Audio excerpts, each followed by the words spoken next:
got to fix on the Okay. computer and to Fine. get it to work. Fair enough, fair enough.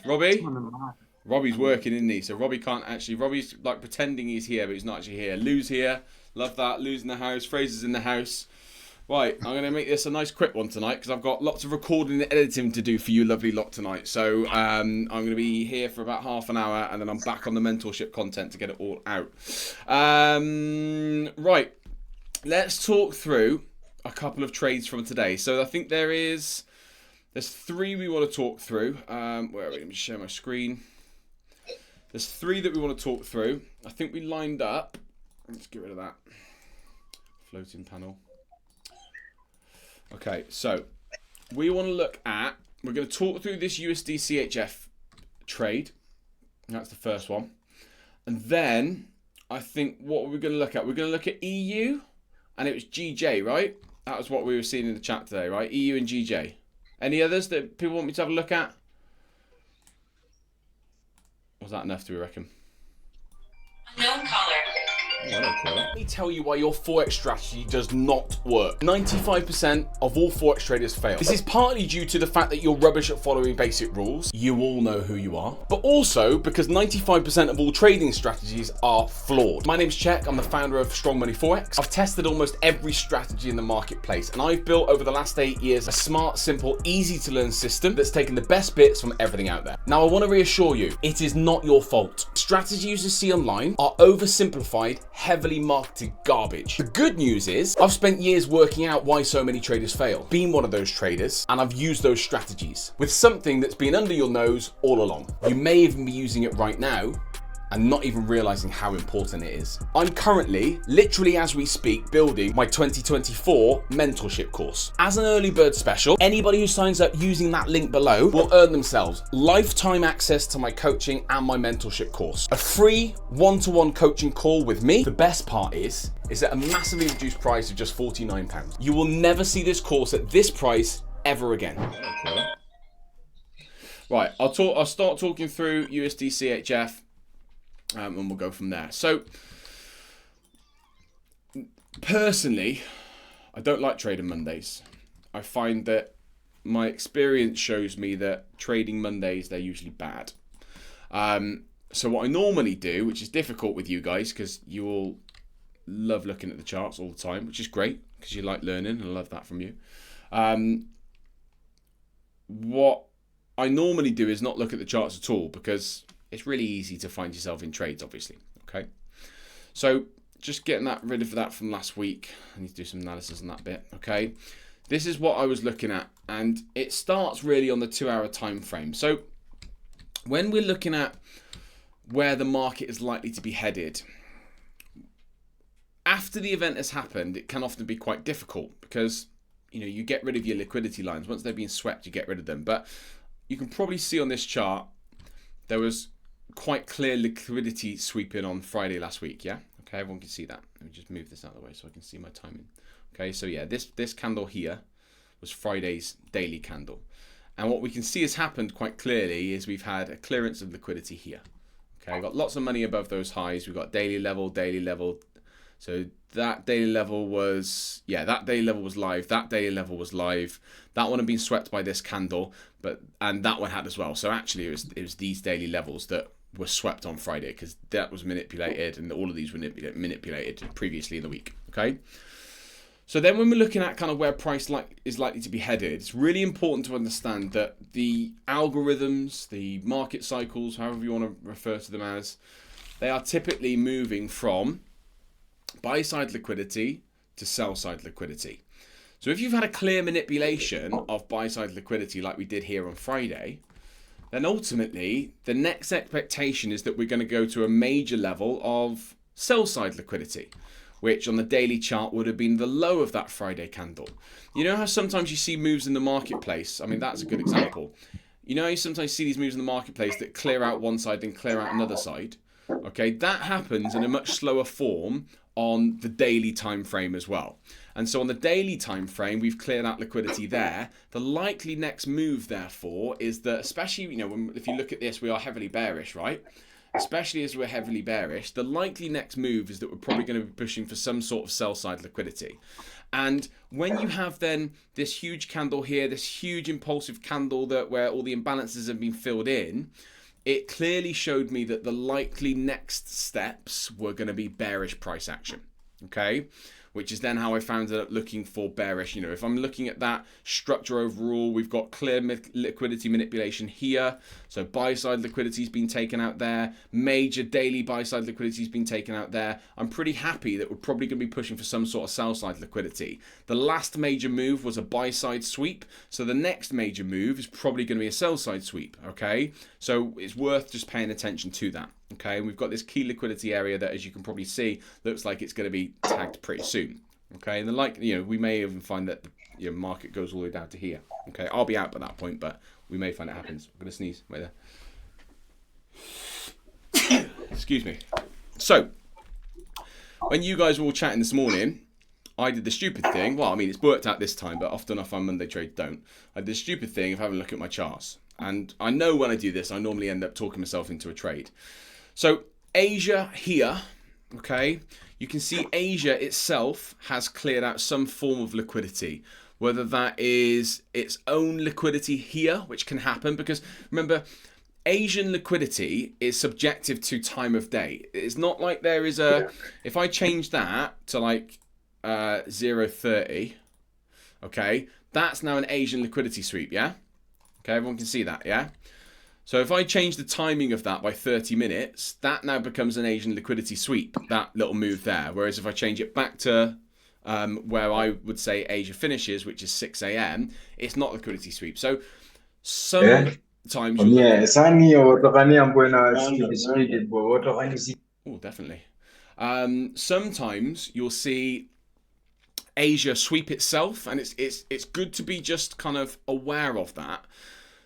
The confirmation that Asia has swept itself effectively is not only the clear ISC here, but also this massive move down. Okay, it's pretty clear that there is a clear bearish momentum here. It's taken out lows to the left, it's broken structure, not just wicked structure, it's clearly broken structure. And with all the other factors I'm looking at, I'm thinking, do you know what, this is now looking like it could be a good trade. Frankfurt, which is this little green section here, the Frankfurt market hour, that's often quite a weak level, which will often be swept when London opens. So for me, it was a simple trade, okay? I think Rick in the chat was like, I can't see the trade. Well, let me show you where it is, okay? We've had some bearish confluence. Now, this is where we use the multiple time frames, okay? On the higher time frames, I'm thinking bearish because of market structure. That's one factor. Buy-side liquidity being swept, that's another factor. On the medium-term time frames, I've also seen a big, nice 15-minute breaker structure down here. I've seen Asia sweep itself, take out maybe probably some liquidity sat in this area. We've got some imbalance sat in there. We didn't sweep that, but we've got a supply zone there as well. So there's all these confluences which are acting as resistance effectively. Okay, which are all adding to the pot of reasons why we might go bearish. We've got this really kind of slow moving arcing motion. When you get this kind of choppy kind of push up, push down, push up, push down, it takes ages. Look at how long price took to get back up here. When you consider that price took, hang on. When you consider that price took an hour and 20 minutes to make that move down, but then has taken 2 days and 14 hours to get back up, that again shows momentum, impulse, correction, basic just price action strategy. So I've got all these confluences that are telling me that we're probably in a bearish marketplace. Then what do we get? We get a sweep of Frankfurt. We've already had this push down during Asia and the start and open of London. And if you drop down to the 1 minute time frame, you'll see that I actually missed the perfect entry. Okay, so ISC candle was there. Everyone see that? Yeah. So again, following our rules, there's no more than 3 candles above the liquidity area. One just above, and we've got a second, and then a third. So 3 candles with an imbalance left behind. So that's our ISC candle. It's clear as day. We then have push down, clear push up, clear further push down, breaking that new low, and then a manipulation. Okay. Now what would have been the perfect entry, as you can see there, would have been this engulfing, the stop above the high, exactly the same stop, and we could have then held for really comfortable. I'll just get rid of my position for the time being. Okay, we could have held for a really comfortable 4R to first liquidity, or you may have taken that one at 2, so you would have got your first position out really, really comfortably, and then obviously we'd be holding down for, you know, a 10R trade now, which we're probably going to get either overnight or over this evening. Now for me, I got a little bit later. I didn't set up this trade before the markets opened. I wasn't looking at this trade before the markets opened. I had a look in the market and I saw on the higher time frame a 5-minute MSU. So big impulsive push down after an IFC. Then we've got our corrective motion. So push down, push up, push down, manipulation there. And then I got in on this engulfing. So I got in as soon as that white candle there was engulfed. Okay, because I think on the 3-minute time frame, it was there. You can see that engulfing there. I think it's that one. Let's double check. Oh. Yeah, it's that one there. Okay, so as soon as that was engulfed, It's an hard one. It's worse than yesterday. as soon as that was engulfed, I was in the trade, stop above the high, and it was quite choppy, which is often quite common on a Monday. It was quite choppy, but then I took my first profit out down here. I think I held a little bit longer because wasn't too happy. I think I took it out. When did New York push down? Yeah, around here. I took about 1% out of that trade anyway, or just under, I think. And then now I'm holding down for that low. I've got my break-even point. Wait, I'll show you. It's easier if I show you. Where are we? Okay, so I don't know if you can see. Okay, so I've got my break-even point. Then we'll see that. Is it clear? That clear enough? Yeah. So I've got my break-even point about halfway on here in that imbalance. And then I'm just holding down to the bottom now. So for me now, it's just a nice simple hold. I'm out of the trade anyway. I've taken out of it. I'm trading a 25k account at the moment, which is linked to about 70 grand's worth of capital. So I've got 25k and then 2 other 25ks. So it's currently, yeah, it's just under 1% on the first trade. So I must have come out about 1.6, probably on that tag there, 1.6, something like that. And then I've got about 1.5% running at the moment. So I'm pretty happy. If it comes back to break even, it comes back to break even. You know, I'm trading liquidity zone to liquidity zone. So I'm not going to take my profit out until ultimately we get down to there. So that's how I took the trade. I hope that's a clear enough explanation. Does anyone have any questions specifically on that trade?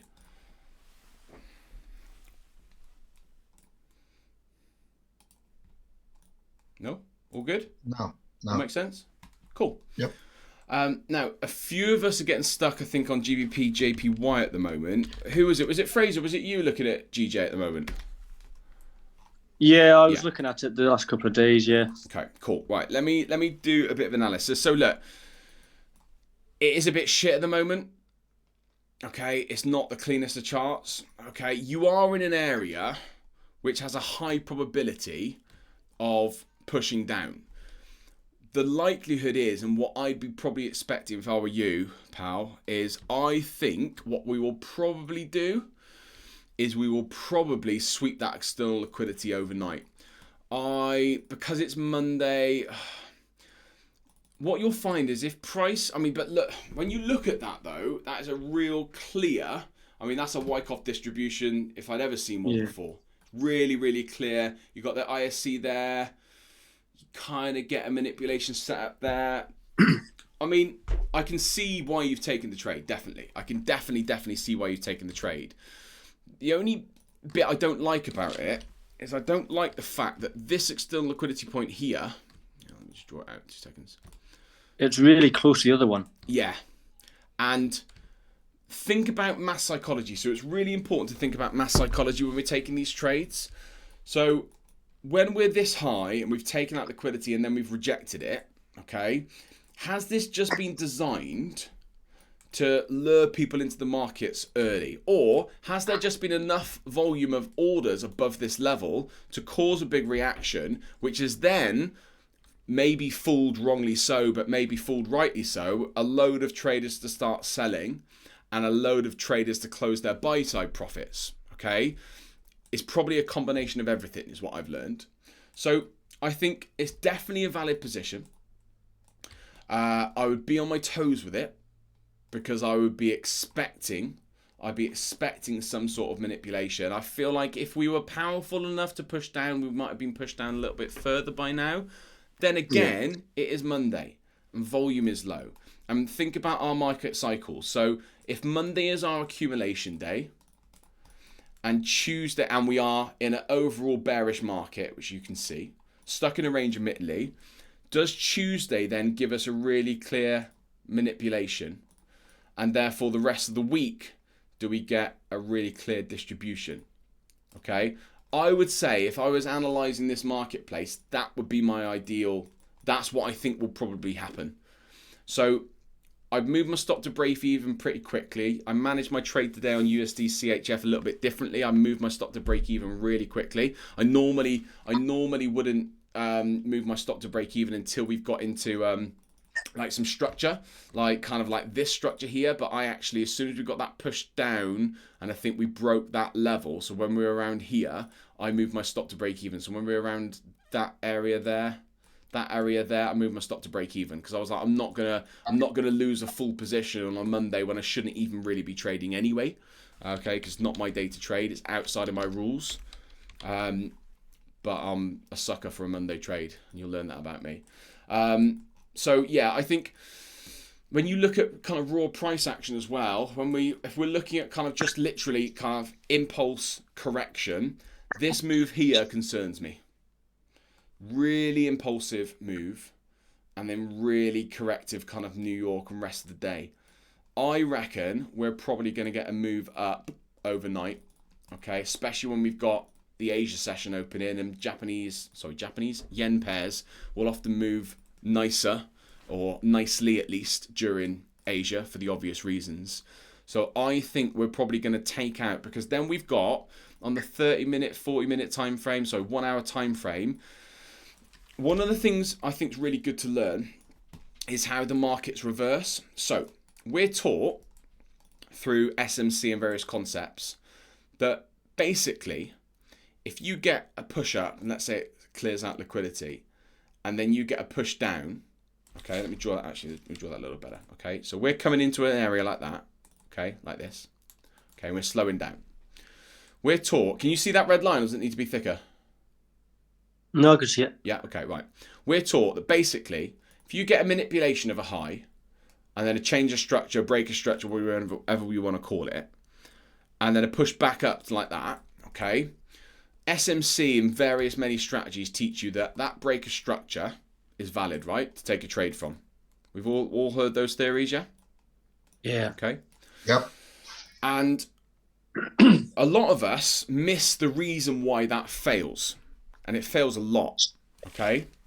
And I tell you why, is because this is a really common, what I call an SMC trap, okay? Because what happens, and this maybe have gotten worse in recent years, is that there's a mass volume of orders get into the marketplace.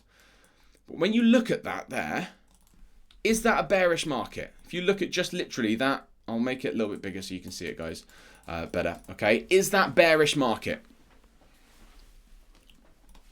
No, it could have just been a manipulation of the lows. Exactly right. So we are bullish. So is it more likely that a single push down, breaking one structural low, is it more likely that that's a breaker structure signaling a change of direction, or is it more likely that it is an internal liquidity sweep tagging into a demand zone there to push prices higher? Okay? How many times have you guys who have maybe traded supply and demand, liquidity, ICT, support and resistance, whatever it may be, how many times have you taken this short trade and then it's failed and you've gone, do you know what? Fuck's sake. If I'd just taken the buy, I'd have been in a massive position now. How many times has that happened to you? A lot, I bet, right? Too many. Too many times. And it used to happen to me all the time. And do you know what? It took me years, and I'll be honest, it took me education to show me that actually the market has only changed direction when it breaks its own structure. So what I mean by this is this. This is obviously its own structure as well, okay? The newly formed low, when you've got that first newly formed low, so there's a new lower in an uptrend at a key liquidity area or a key supply and demand zone area, whatever it is, okay? That newly formed low is fresh structure, yeah? Okay, because it is abnormal to the uptrend. If we're in an uptrend, then the uptrend should hold effectively. It shouldn't be able to break down because that's supposed to be protected, right? Okay. For us to confirm that a downtrend is about to happen, it has to break its own new fresh structure. Only then can we assume that we have changed direction, and only then should we be taking sells off the newly formed structure. So you need a double breaker structure, or a second breaker structure, okay, which I would call the true breaker structure, for us to be able to consider this a bearish reversal. Now what happens so many times, and what you guys will have fallen foul to so many times, is this. Which is why I don't mind, I wouldn't say it's particularly high probability, but I will take them from time to time. I don't personally mind taking a buy into an area like this. Because actually the likelihood is, if you go back and test it, the likelihood is that may, or probably will, push up to take out that liquidity. Now, there's a couple of things that happen here. We are bullish, okay? So we're bullish, which means the likelihood is that bullish market structure will continue, okay? This is back to the extent that I'll use structure. Just I'm assuming that we are continuing the trend that we're in. That's kind of how I use it. And I will keep trading it until I get a clear signal that we have changed direction, such as the double breaker structure. The reason why that can be quite a safe trade is ultimately because, well, we know that we've got a first push down and we've got shitloads of liquidity now sat above here because every fucking man and his dog is going to start selling from it. What's quite good about this is what this normally turns into, therefore, is a false breaker structure.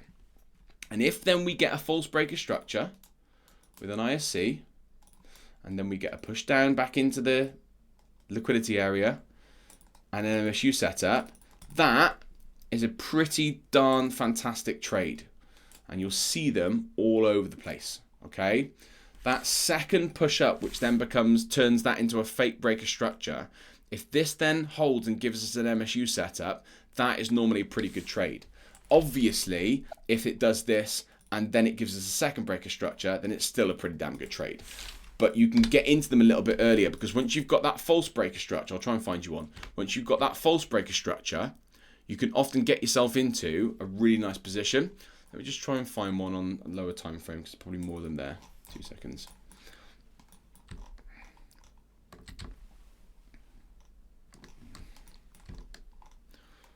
Okay, so we probably can class this as a liquidity area. So we've got resting liquidity there. Okay, we've got big old supply zone down here. Okay, which you can mark on. So we get our first push down, and then we get our false breaker structure. Okay, everyone see that? Yeah, that becomes our false breaker structure. It's always very different when you look at the diagrams that are all very glossy and all very, sexy to look at, and then you see it on a real chart. Okay, then what does price do? It gives us that second push down, okay, which creates our liquidity raid. Let's replay it for you. From here, we've got a really, really messy MSU, but technically that is MSU. So we've got push down, push up, push down. Okay, so here you can you see it there? So we've got some weird pricing. That's 1st of January opening pricing. So we've got ISC there. It's mucky, but it is there. ISC, push up, push down, push up, then engulfing. So we enter on the engulfing, which would be here, stop below the low, first profit target at the recent high. That's our 2R out. Okay, so you'll see that the initial liquidity raid will often become a fake structure. Okay, it will then often raid itself, and then it will give you an MSU. Now, you could, of course, if you wanted to, wait until that second breaker structure, which happens just there. But often then, what will happen is you'll actually miss out on the second trade. So you could have then got into that one there. You see that one there? So that's then taken out more liquidity here. Okay, giving us a position, something like that. Stop below the low. Let's see if it holds.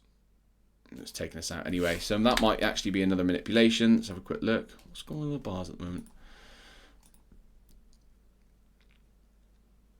And it looks like it might have just continued bearish anyway. No, it's given us, and then it's manipulated all of that external liquidity as well. Look, okay. So that in itself, so we've got a smaller version here, and then look at this. We've illustrated the point within itself. That has then become, what's that? A false breaker structure, right? False breaker structure, because that push up didn't hold. It's then manipulated the external liquidity down here, and then can you see that MSU? I don't even need to zoom in, right? You can see the MSU there. Yeah, really clear MSU. You could have got in off the back of that engulfing, stop below that low. ISC candle is there. Okay, first profit off here. I mean, this is a 15-minute trade as well, so it's a really clear entry there. So that's kind of illustrated the point within the point. We've got a lower time frame version of it, which then we've got a higher time frame version of it. When we get these major reversals, very, very often they will trick us into thinking that they're reversing before they are. And we do actually hold on this one as well. And so let's say you'd put all your positions into that first breaker structure. Well, that would have been liquidated, and a lot of people then don't wait for the second entry. But once there's been, so when you're in an area that we are likely, so that's like range liquidity as well there. So we've taken that range liquidity down there as well.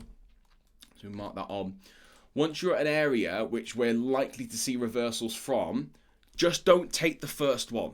Okay, don't go with the first breaker structure, because I've found through testing, more often than not, the first breaker structure is normally a false breaker structure. Okay, you can see it there again. So massive reversal this. Okay, see that there? So first breaker structure is here. Okay, this is on the 1 hour time frame. That then becomes a false breaker structure because of that area. So that's now our false breaker structure. And then what you can do, we probably get some higher time frame liquidity there, look. Okay, so what you can do now is once you've got that false breaker structure, you can enter off any MSU, and you can get in on the MSUs like that with the ISC candle there, and you can get your first position out at 1, 2, 3, 4, wherever you want to take it really. The false breaker structure is often a really good liquidity point as well. You'll find that whatever the false breaker structure level is, which is that one there, that's normally quite a good first liquidity point. So coming back to the original point, my belief would be that we are probably, more likely than not, we are probably going to see a false breaker structure here. And therefore we're going to manipulate, because then it makes sense really, doesn't it, Frace? We've got, we're coming into Tuesday now. We're looking for a manipulative move anyway. We know we've got shit tons of, and we've now got equal highs there as well. Yeah? We've got money. We've got money sat above there. That's money, money, money all day long. I would say if you overnight get a sweep of the Asian range and that external liquidity swept, I would be saying let's get into that short as quickly as possible. I think now that actually looks like a really good trade. And if I traded GJ, I'd be looking for something. And one thing I will say as well, one thing that's really important, when you see these false moves, so you see this initial push down, which most people would believe this to be a breaker structure. Okay, we now know that because this is a first push down, this is probably going to be a false breaker structure. So we are potentially buying back up, and we come back to this example here. That false breaker structure, it's not a bad idea to buy back up, right?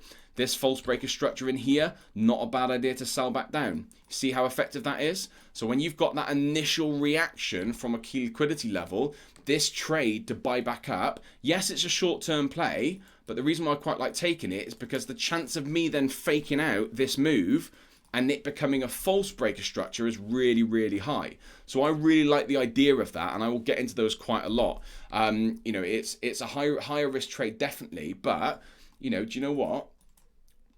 I'm going to put a paper trade on here. Put a paper trade on here. We've cleared out liquidity down here to the left. Internal liquidity there. We've got an ISC there. I would say that. I mean, let's just see what happens. We'll leave that on to the morning. I reckon we're probably going to get a profit on that. I wouldn't say take it in live conditions because I haven't tested GJ like I've tested my other pairs. But I would say, based upon my market understanding, that we are probably going to get a push up like that. Take out those liquidity areas, and that's a nice 1.5 out there. Let's do a nice tight one. Let's be bold. Should we do like a little SMC entry? What should we do? Running out of time. Right, run out of time. Let's do like a really tight SMC entry. Let's give ourselves like a, what do we get out of it? There we go. A nice 4R trade. Hopefully you don't get stopped out with spread. All right, so I think we're probably going to push up. Are you in this position at the moment? No, I've just marked it up. Yeah. Okay. I'm not trading at the minute, like I said, because I'm Yeah. just trying to get my eye kind of trained on Get it your all. head around But it. Yeah, fair. Yeah, I mean, look, this isn't a trade that I would teach in the course. Ultimately, I would say it's a valid trade. Definitely, it's something to keep your eyes on. If if I've had a boring week and I'm looking for some trades to get into, you can see that these kind of manipulation push downs, they're quite good to get into. They're short lived ultimately, which is why I wouldn't class it as a high potential trade, because it's ultimately limited by the fact that we're probably going to reverse from here. But after that initial push up, a sell into the next liquidity is not a bad idea. So let's see if we get that position in.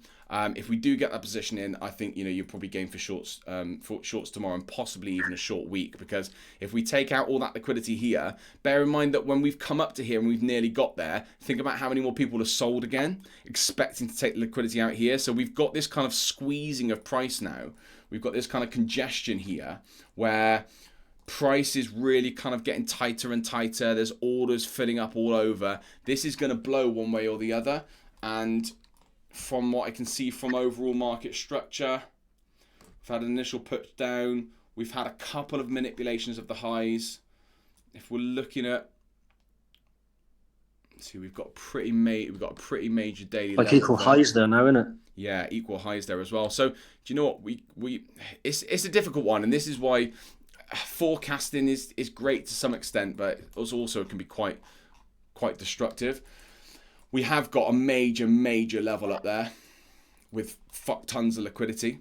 So this could go either way right now. This literally could go either way. We've got that major level up there, which again could then add fuel to, do you know what? What happens if that holds up to for 30-hour trade? What if that holds? So that's definitely an option. Take out the liquidity there. That'll be a daily level on that high as well. Yeah, so we've got a daily level there that's perfectly valid, because that daily level itself caused a big reaction. There's lots of imbalance sat in there.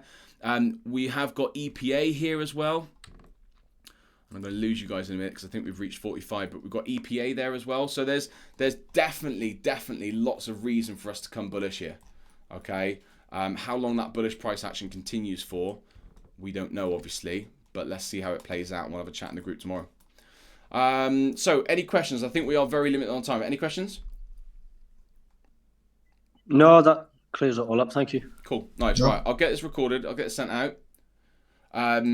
Those of you who are in the Discord mentorship already, I will catch you in the chat. Those of you who are not in the Discord mentorship but might be interested in joining the Discord mentorship, if you want to follow me on the Instagram at StrongMoneyForex, pop me a message. We can have a chat. And if you're interested, we can get you in the Discord mentorship. We do these sessions almost every day. It's daily analysis on my new mentorship course there. So pop me a message on Discord at StrongMoneyForex. Sorry, on Instagram at StrongMoneyForex.